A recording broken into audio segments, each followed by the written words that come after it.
Welcome to Camtasia Studio 7. If you're new to Camtasia, This nigga play me wrong, I'ma shoot him down. Kill his whole motherfucking fam, execution style. Somebody, nobody, your body, mill your head with nobody. Oh, why they wanna step to me? I'm from the home of the steppers. And you don't wanna take time out in New Orleans like Weber. Ever so devious, mean and mischievous. We all gotta eat, and I'm the motherfucking greediest. Check my previous, I'm the hardest, they the easiest. They wanna know what Wheezy is and what kind of disease he is. I can't be cured, you can't cure. Got a scope and a red beam for when I ain't sure. A peekaboo, motherfucker, I see ya. Use a pussy, and I would love to be gonorrhea. Straight run up in your casa, tie up Mama Mia. Let her get you on the phone, gun at her other ear. I ain't playing right now, no, not right now. I shoot you in your motherfucking smile. Studio and you want to get started quickly, you're in the right place.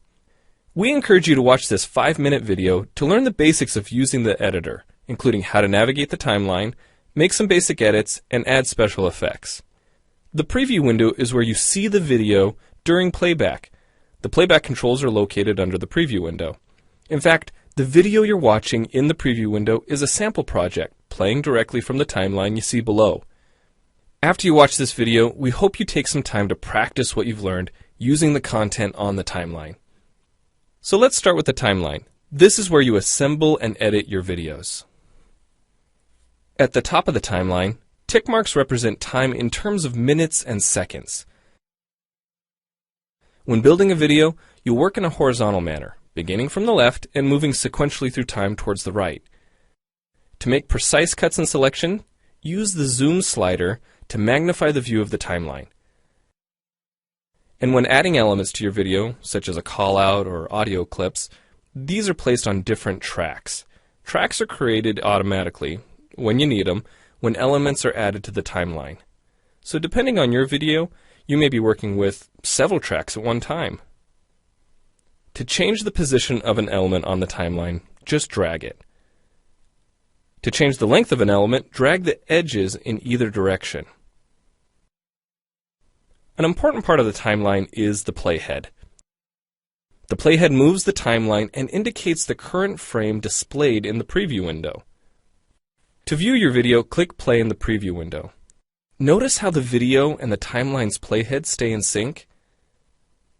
Click anywhere on the timeline and the playhead moves to that point. The green section of the playhead is called the in point. Click and drag the in point to make the beginning of a selection. The red section of the playhead is called the out point. Just click and drag the out point to make the end of a selection. To bring the sections of the playhead back together, double-click the gray playhead. To split a video clip, position the playhead at the desired location and click the split button. And if you want to remove a portion of your video, make a selection with the in and out points, then click the cut button. If you make a mistake while editing, click the undo button.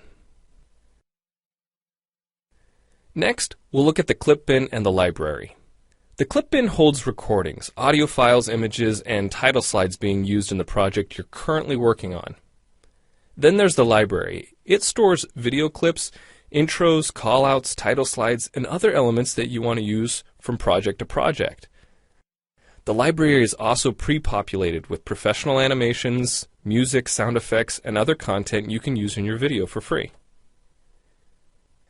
To add your own clips or video sequences to the library, make a selection on the timeline, right-click, and choose Add to Library. To include clips and other elements in your video, drag them from the clip bin or library and drop them onto the timeline. The tabs located above the timeline are task pages used for adding and editing special effects. You can add callouts to emphasize a key point. You can insert a transition between clips for a professional look. Apply zoom and pan effects to focus on important details. And draw attention to the cursor by changing the color, size, and more. If you double-click an element on a track, the playhead moves to the beginning of that element and its task page opens, allowing you to make edits to that element. So we've shown you a few ways you can navigate and edit your video, but how do you get content into your video? Well, to make a new screen recording, click the Record Screen button. If you already have an audio or video recording to use, click the Import Media button. When you've made edits and added effects to your video and you're ready to share it, you need to produce the project to create a shareable video. Click the Produce and Share button, step through the wizard, and Camtasia Studio creates a viewer-friendly, shareable MP4 file ready to upload to Screencast.com, your blog, or a website. Well, it's time for you to try Camtasia Studio out for yourself using the content on the timeline. The help file in Camtasia Studio will help you use each of the Camtasia Studio features and applications. The Learning Center on TechSmith.com has in-depth video tutorials and other sample projects to download and practice with. So we hope you enjoy Camtasia Studio. And happy screencasting!